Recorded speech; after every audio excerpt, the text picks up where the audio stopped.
Hello, this is ITV News Central. Tonight's main stories. A day after two Stafford Hospital staff members were struck off, a whistleblower speaks of her relief.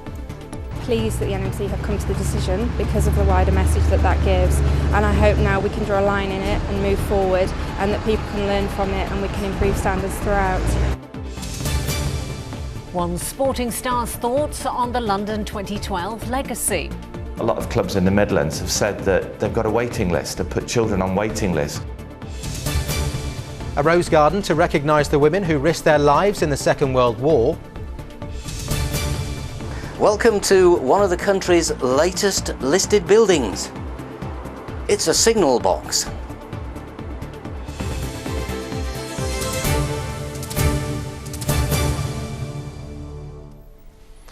Good evening. The NHS whistleblower who first raised concerns about standards at Stafford Hospital has told ITV News Central she's relieved individuals are finally being held to account. Yes, it comes in a week when two former nurses were struck off and the cases of a further 3 people are being considered.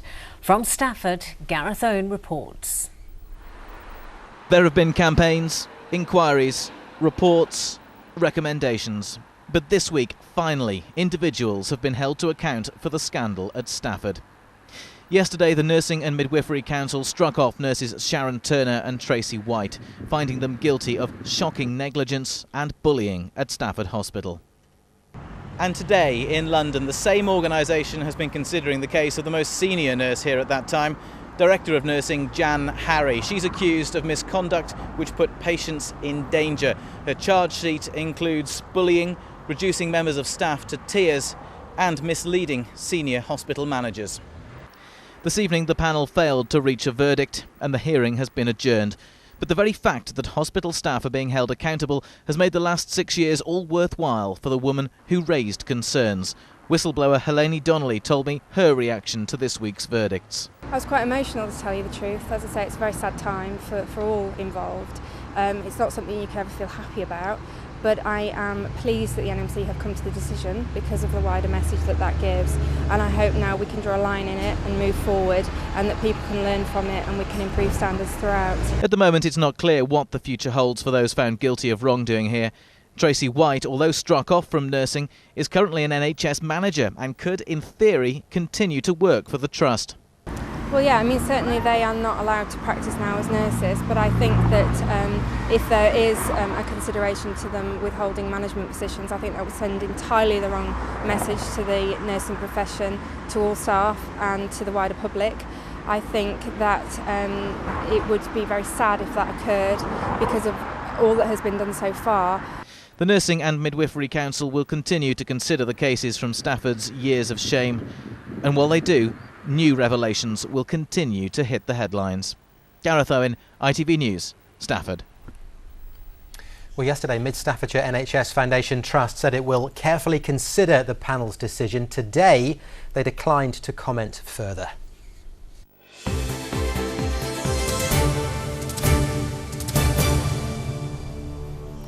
Jurors in the trial of a mother and stepfather accused of murdering a 4-year-old boy have been ordered not to let emotion cloud their judgment. They've heard that Mariusz Krezulek and Magdalena Wuczak subjected 4-year-old Daniel Pelka to a campaign of cruelty and starvation.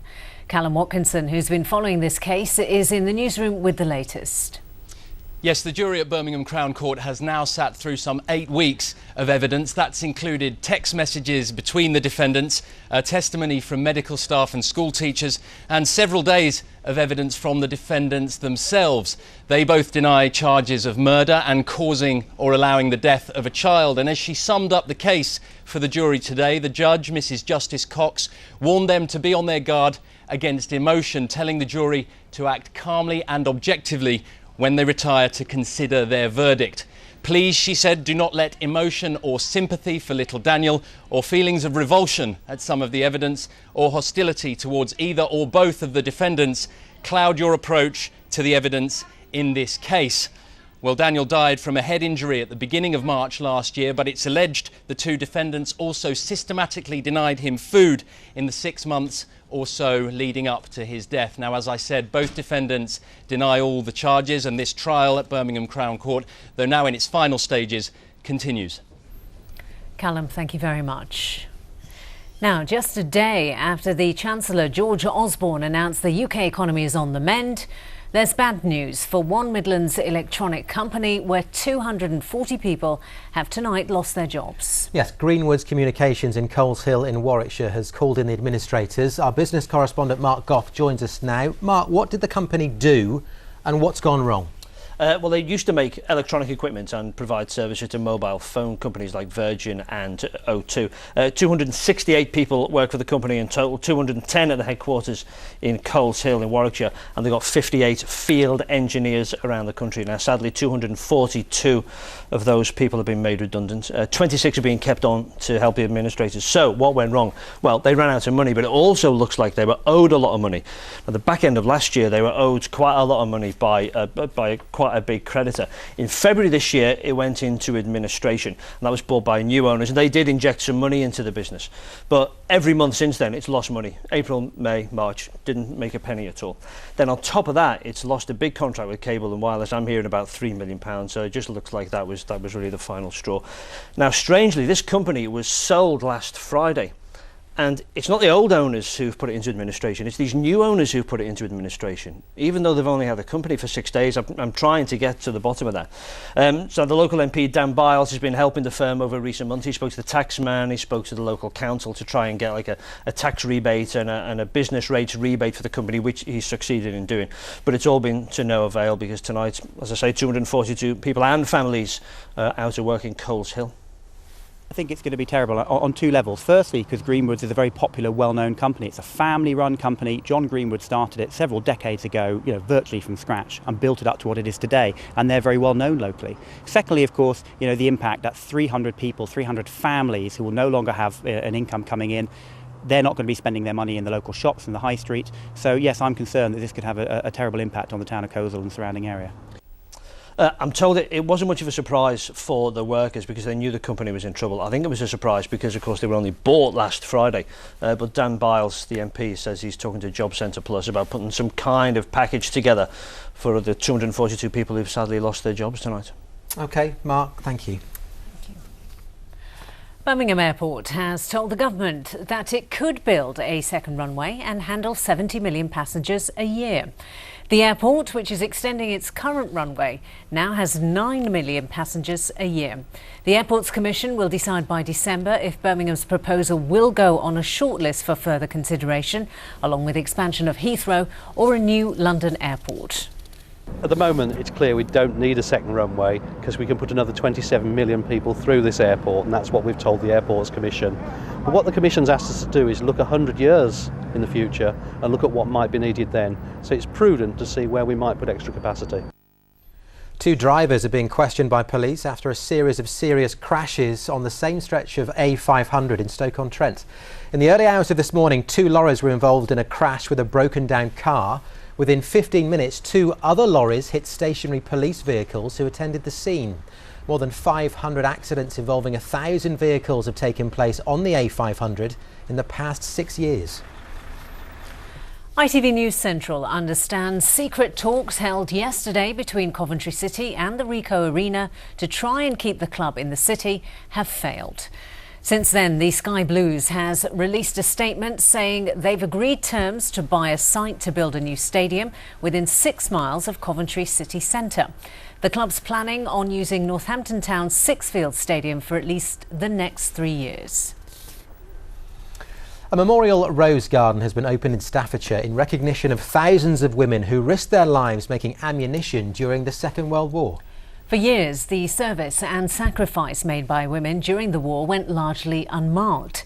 But now, as Hannah Stokes reports, that's starting to change. These are the unsung heroines of the Second World War. Thousands of women laboured in factories across the country making vital ammunition for the front line. Dangerous and physically demanding work. 20,000 of them were based on an enormous site in Staffordshire, brought there from around the country, to work just outside the picturesque village of Swinnerton. Largely forgotten until now. I used to think so much about the people. It was always Armistice Day came to me, when they prayed for soldiers, sailors and airmen. And I thought they'd have been no use without the Swinnerton people. Some of those women still with us were reunited on the site where they risked their lives, many for the first time since the war, as a memorial rose garden was dedicated in their honour. Remember the sacrifice and faithfulness of the thousands who worked here in the pursuit of peace. Roses for the affectionately named Swinnerton Roses. Friends and family gathered to recognise these women. Generations came together to pass on the story of a grandmother's war effort. Lots of the girls got injured with fingers and that, lost fingers and that, but apart from that, we kept on working. Some of the girls were lovely. We used to have great laughs. And sometimes we'd have in the canteen, if it was night shift or we got a bit extra time, perhaps a little dance. I made quite a lot of friends here. This is part of the railway complex which transported supplies around the site, and the enormously thick blast wall surrounding one of the buildings. So if there was an explosion, it would at least be contained. Once a hub of activity, this is all that's left of the factories now, forgotten, just as the roses were, for so long. Without good ammunition, we would not have won this war. We didn't want them to go, this camp to go or this site to go without somebody remembering the significance and the dedication and the sacrifices that were made by these girls. It isn't me that's recognised, it's the people that are gone. That's what I want it for. Their families will be happy. It's a modest memorial, but that's in the spirit of the Roses, who look back on their work as just doing their bit. But it's part of a wider campaign to recognise these women. Their supporters want them to have both a medal and a national memorial. Hannah Stokes, ITV News, Staffordshire. Now there is plenty more on our website, including the Midlands England cricketers who've swapped bat and ball for pen and paper, sketching each other for charity. That's on itv.com/central. Worth watching, aren't they? As is ITV News Central, now still to come. The region's latest listed building, and you know what? It might just be the smallest too.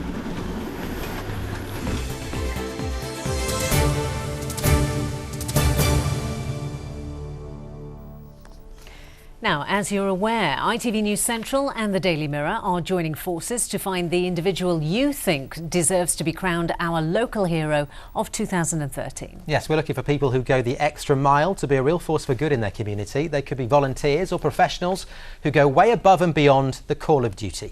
They're the people you just want to say a big thank you to and to showcase their story on ITV. Well, here's Daybreak presenter Ala Jones with a reminder on how you can nominate that special person.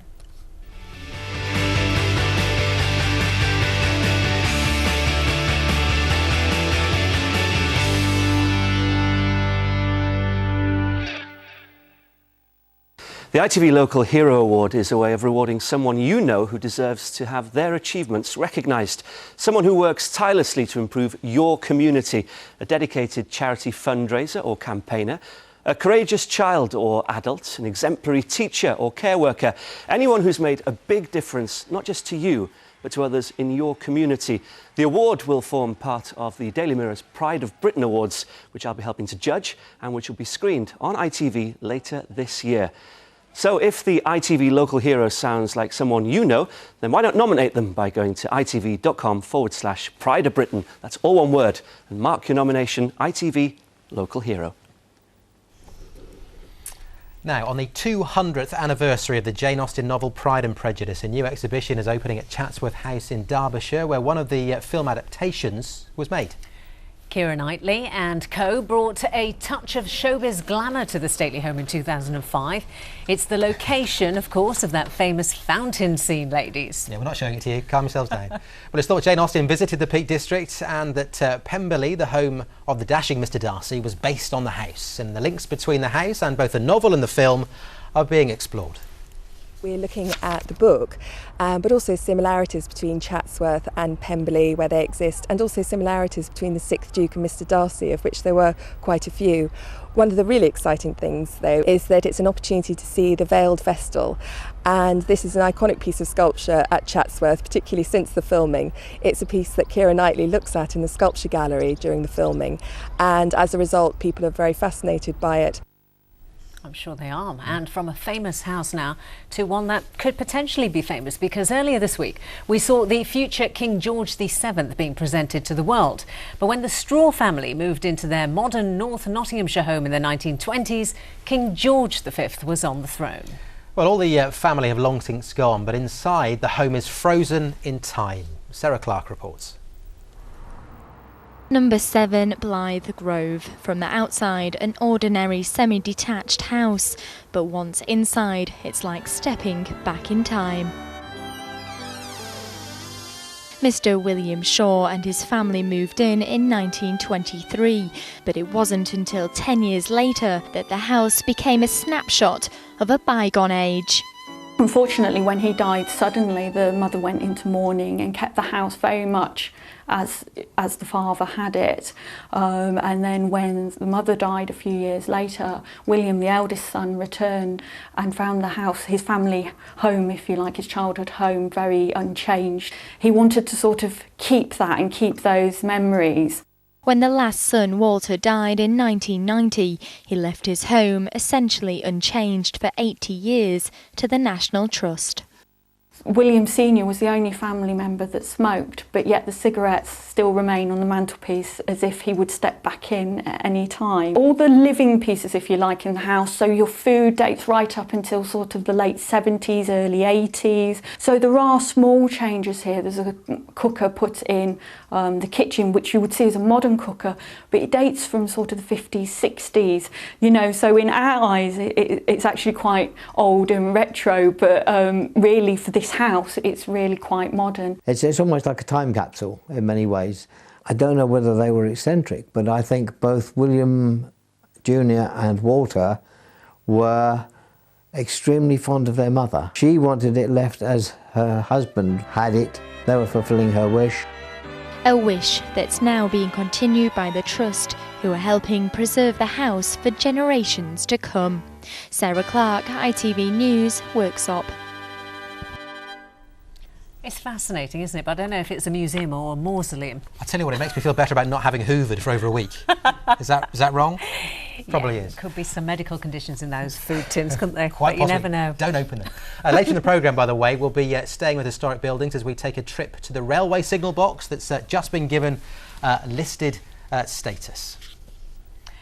Let's do sport though now, and a shortage of volunteers could undermine one of the greatest ambitions of the Olympic legacy, to get more people taking part in sport. Yes, that is the view of David Moorcroft. He was in charge of UK athletics until 2007.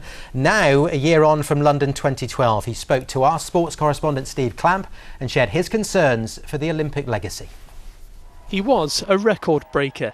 In 1982, David Moorcroft became the last non-African to set a world record in the 5,000 metres.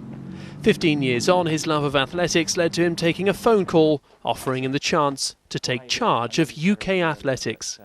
He was still in the post when London won the right to host the Olympic Games.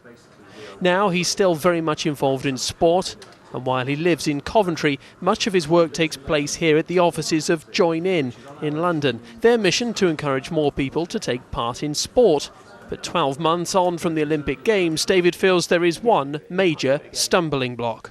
If you haven't got volunteers in clubs, then you don't get sport. And ironically, quite a lot of clubs in the Midlands have said that they've got a waiting list, to put children on waiting lists because they haven't got enough volunteers. So how do we go about getting more volunteers involved? I think we've got to present volunteering in a different way. You don't have to commit your whole life. It doesn't have to be every day. But if you've got a little bit of time that you can give and a skill that you have, an interest that you have, then it would be massively valuable. We need more volunteers in sport and communities in this country.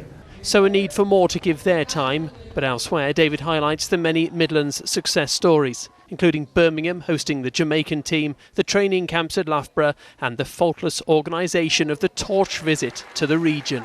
I really do believe that the reputation of elements of the Midlands have been enhanced. So it's enhanced, continued to enhance the reputation of Loughborough. The fact that the Olympic torch was made in Coventry, looks at cutting-edge engineering, and that's really good.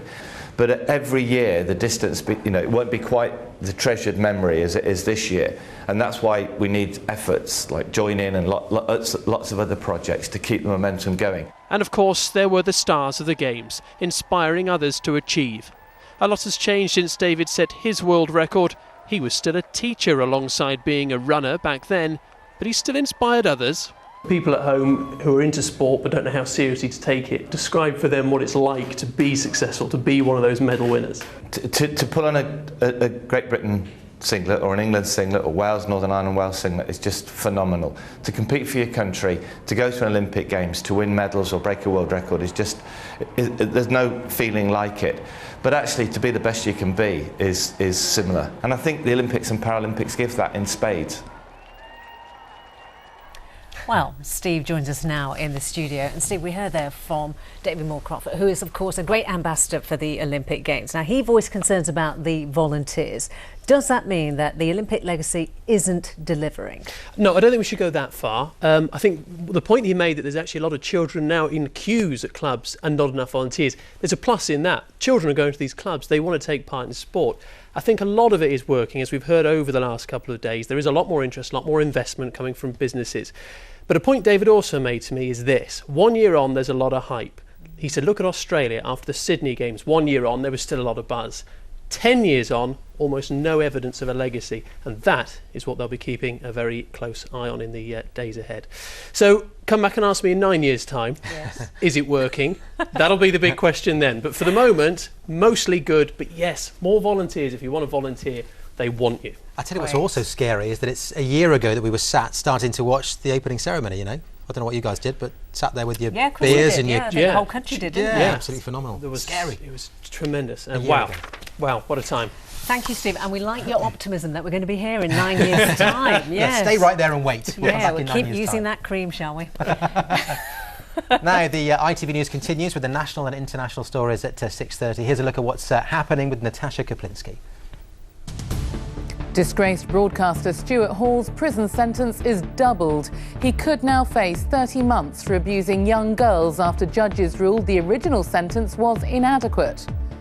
The Archbishop of Canterbury embarrassed by revelations the church invested in payday lender Wonga.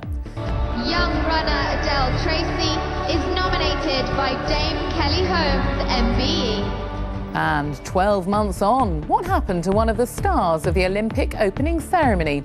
Find out with Alistair Stewart and me at 6:30.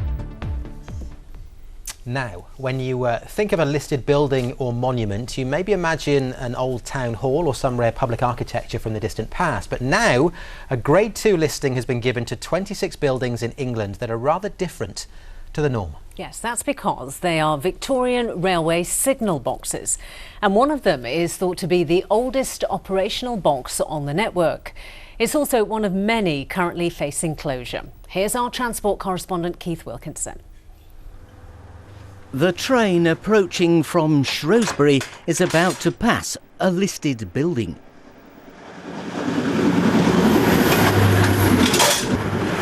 This is Marshbrook Signal Box. Not a stately home, an ancient monument or a great antiquity from the Middle Ages. But to many, a gem from our railway heritage, well worth protecting. A corner of Shropshire that is forever Old England. Even though it's seen busier times, as shown by the levers painted white, which means no longer in use. There are just 4 signal levers here now. There used to be 18. There once was a station here and also sidings. But despite its rural location, it's quite a busy box. Something like 50 trains per shift. As well as the crossing to look after. Marshbrook Signal Box was actually built in 1872 on the Shrewsbury to Hereford line. It's a joint LNWR and GWR initiative. Initially the lever frame, as you see here, was replaced in 1890, so it's the second lever frame, and it's listed as a rarity because of the type 1 listed signal box it is. So it's the oldest operational signal box in the network currently.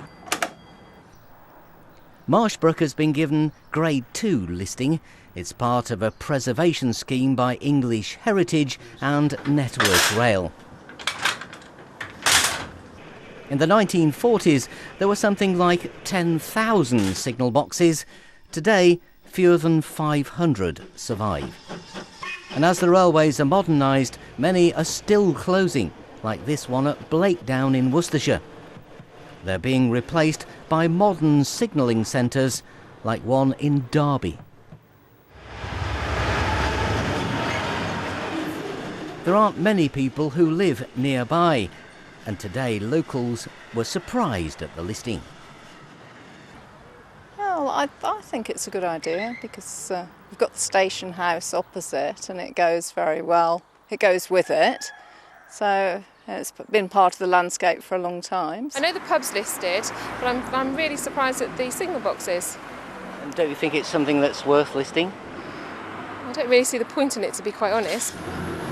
Grade 2 listing gives some protection to buildings. Officially, it means they are valued architecturally. Ironically, though, Marshbrook's days are numbered. Like many others, the signal box is destined for closure. Keith Wilkinson, ITV News. Historic buildings, Yes. not attractive, you wouldn't say. Keith's going to be waiting for me outside now, isn't he? Yes, I know. Choose your words carefully, Matt Teale. Go on. I might just move on. Oh, is that it then? Yes, that's right, it. okay. I've decided to pull up from that one.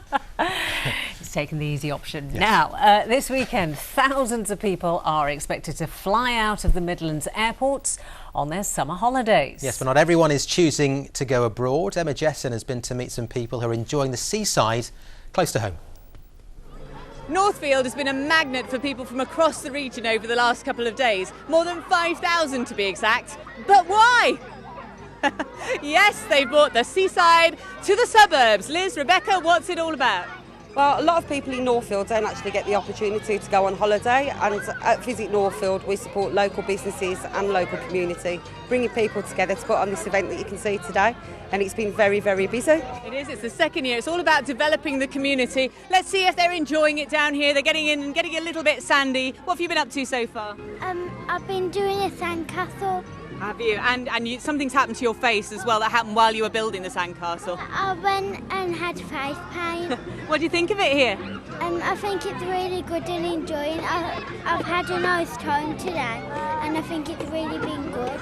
Oh, fantastic. Well, I tell you what, there might be a little blip in the weather this weekend. Maybe not weather for the beach, but it's not the end of the heat wave just yet. Let's take a look.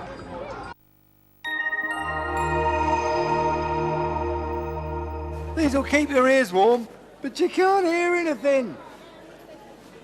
It's 4:30.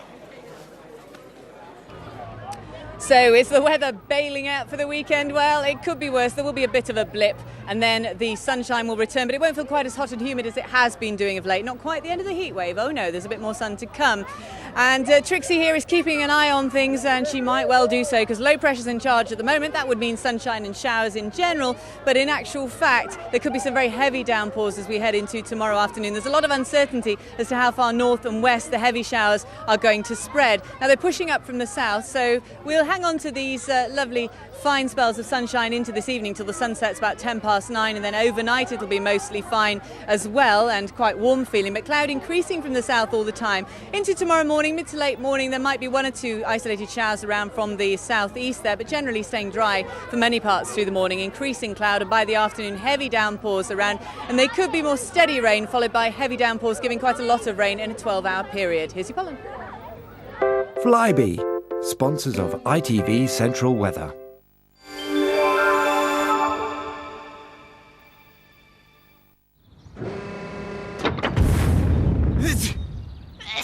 Suffering from hay fever? ITV Pollen Count is sponsored by Benadryl. So then lots of showers around over the next couple of days. Pollen counts will be low to moderate. Generally the season is on the wane, and after that still feeling quite pleasant as we head into next week. Bye-bye.